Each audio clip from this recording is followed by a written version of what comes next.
سبحان اللہ. ارے میرے عزیزو، قدم بڑھانے کی بات ہے. اٹھ باندھ کمر کیوں ڈرتا ہے، پھر دیکھ خدا کیا کرتا. من کان للہ کان اللہ لہ، جو اللہ کا بن جاتا ہے بھائی اللہ بھی تو اس کا ہو جاتا ہے. کچھ چھوڑو گے تو اللہ اس کا بدلہ بھی تو بہت بڑھیا دے گا. کچھ قربان کرو گے تو اس کا عوض بھی تو بہت بڑھیا ہے. من ترک شیئا للہ عوضہ اللہ خیرا منہ.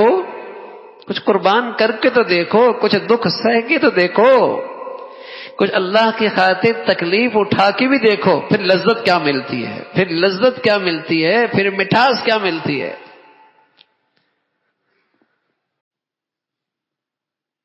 ہاں میرے عزیزو، جب کوئی نعمت اسلام کی قدر کرتا ہے تو اللہ بھی تو اللہ ہیں.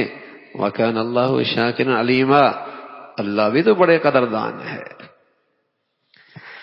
اللہ بھی تو بڑے قدردان ہیں، اللہ بھی تو بڑے قدردان ہیں.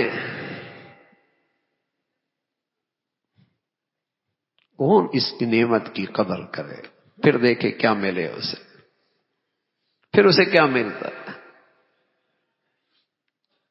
سبحان اللہ. حضرت عمر فرمایا کرتے تھے ہم تو گرے پڑے لوگ تھے، اونٹوں کا گوشت خشک کر کے مہینوں استعمال کرتے تھے، بکریوں کے ریوڑ چرایا کرتے تھے.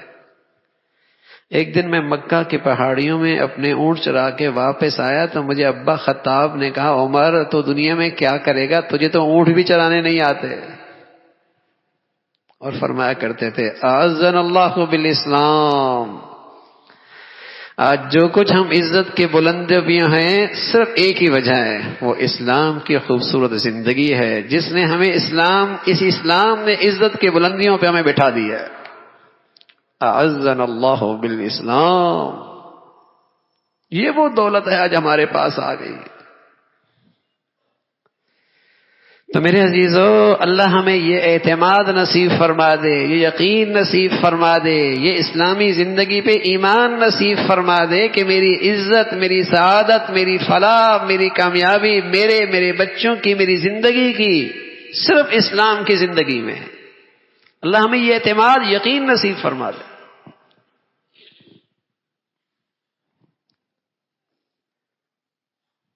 اس لیے کہ جب یہ اعتماد یقین چلا جاتا ہے تو اسلامی زندگی کی کچھ چیزیں رہ بھی جائیں تو رسمی ہو جاتی ہیں. کر لیا تو کیا نقصان ہونا ہے، اور نہ کیا تو کیا نقصان ہونا ہے، کر لیا ہے تو فائدہ کون سا ہونا ہے. اس لیے دیکھتے ہیں ابا نمازی ہے، بیٹا بے نمازی ہے، ماں وظیفے کر رہی ہے، بیٹی بے نمازی ہے.